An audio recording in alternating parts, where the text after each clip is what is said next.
ما افتهمت أي شي من حكى حمزة، كل اللي عرفته إنه هو مقتول بضربة طيارة على طريق سامرة، ومن جابوه جماعة كانوا مغسلينه ومشفنينه، وكل ظنهم يراون الأمة، لكن من شافوها بهذا الوضع استعجلوا حتى يروحون يدفنونه.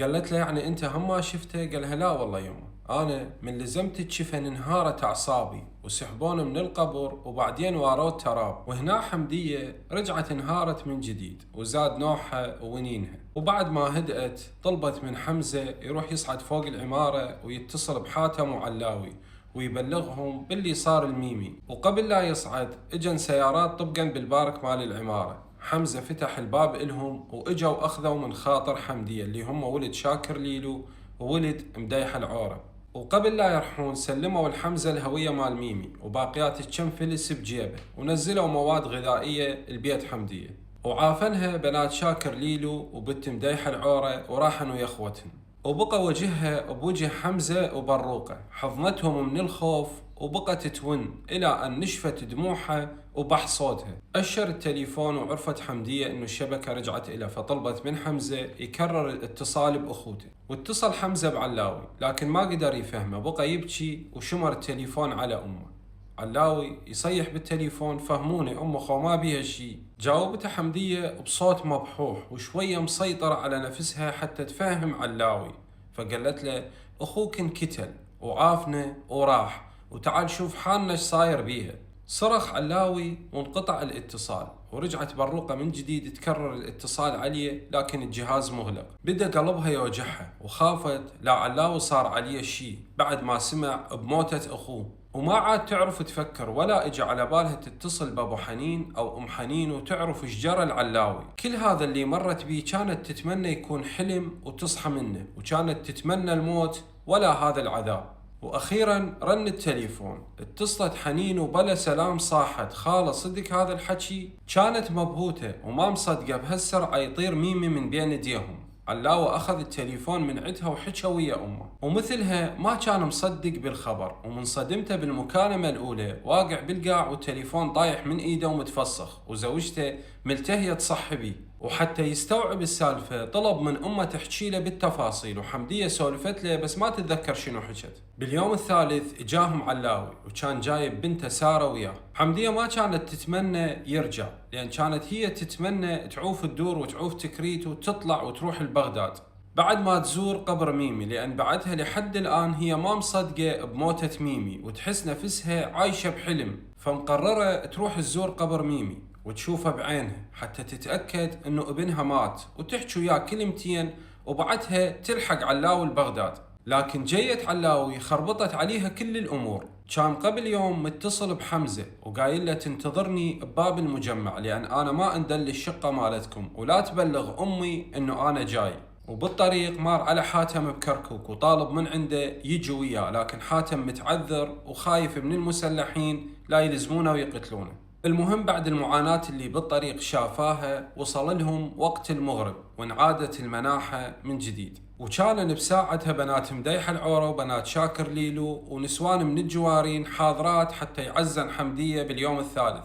وباليوم الثاني أخذهم حمزة حتى يزورهم قبر ميمي. كلهم راحوا حتى بروقة وسارة تمشوا الباب المجمع وأخذوا سيارة للدور. من وصلوا هناك قبل لا ينزلون حمزة طلب من السائق يوصلهم المقبرة حسن أفندي، فجاوب السائق قال له ايش عندكم بالمقبرة يا ستار؟ قال له ايش عندنا؟ أخوي انكتل ورايحين نزوره. رد عليه السائق قال له بس ما أعتقد الأخوة يقبلون النسوان تدخل تزور المقبرة. حمدية وبصوتها المبحوح من يمها حكت قالت له ليش يما ما يقبلون؟ قالها اختي يقولون الشرع محلل على المرأة تدخل للمقبرة، وانا اخاف عليكم هذول لا يسووا لكم مشكلة، وتعرفين هذول ما يرحمون، وانا حد وياكم لهنا وانتم بعد بكيفكم.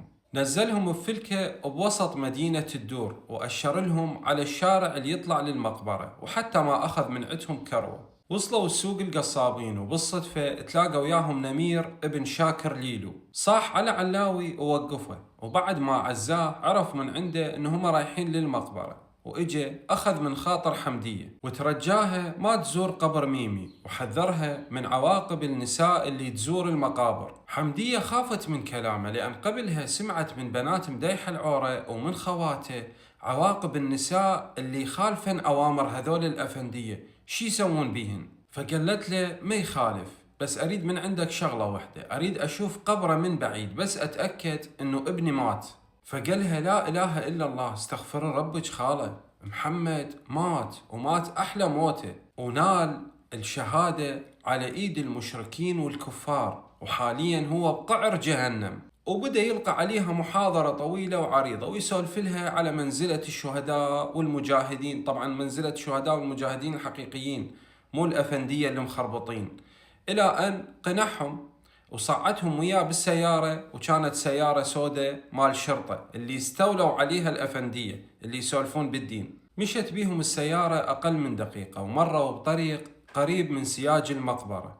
استدار بالسيارة وخفف السرعة وأشر بإيده وقالها هذا قبر ميمي. رفع إيده يقرأ الفاتحة، وبعد ما خلص قراءة الفاتحة قالهم أقسم عليكم بالله لا تقولون لأي واحد إنه أنا وصلتكم للمقبرة. وحمدية تباوع وما فرقت قبر ابنها عن بقية القبور. قبل لا يحرك بالسيارة علاوي طلب من عنده، قال له خلي ننزل أنا وحمزة نقرأ الفاتحة على قبره، وأمه وأختي راح يبقى يمك بالسيارة. حمدية أيدت سالفة علاوي وقالت له أي يمه خلي ينزلون، وإلك مني عهد ما أحكي لأي واحد، وأقول له أخذنا للمقبرة وأني راح أبقى بالسيارة بس أريد أندل مكانه. حمدية ما كان إلها الجرأة تقول أندل قبره، فقط قالت أندل مكانه. وقف السيارة بصف السياج مال المقبرة، وقبل لا ينزل علاوي قال له بعد أخوك ما أوصيك تروحون تقرون الفاتحة وترجعون، لا تبكون لا يشوفكم واحد من أهل الحسبة ويسوي له مشكلة. بقت حمدية تتابع خطوات حمزة وعلاوي خطوة بخطوة وتحس نفسها تمشي ويا خطواتهم. وصلوا المكان متطرف بالمقبرة ورفعوا ايديهم حتى يقرون الفاتحة، وحمدية ما تمكنت تسيطر على روحها، فتحت باب السيارة وعاطت، وويا عيطتها عاطت سارة واستبرق. وقبل لا تنزل من السيارة نزل نمير يركض، ركض على باب حمدية صعتها ورجع سداه، ورجع السيارته بسرعة شغلها وبقى يدك هورن العلا وحمزة حتى يستعجلون بالرجعة. وحمدية غارقت عيونها بالدمع وبدت تتوسل بنمير يفتح لها الباب ويخليها تروح تزور قبر ابنها.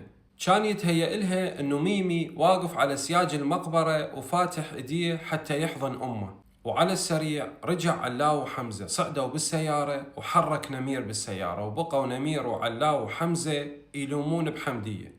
وأنا لهنا وأكمل بالمقطع الجاي.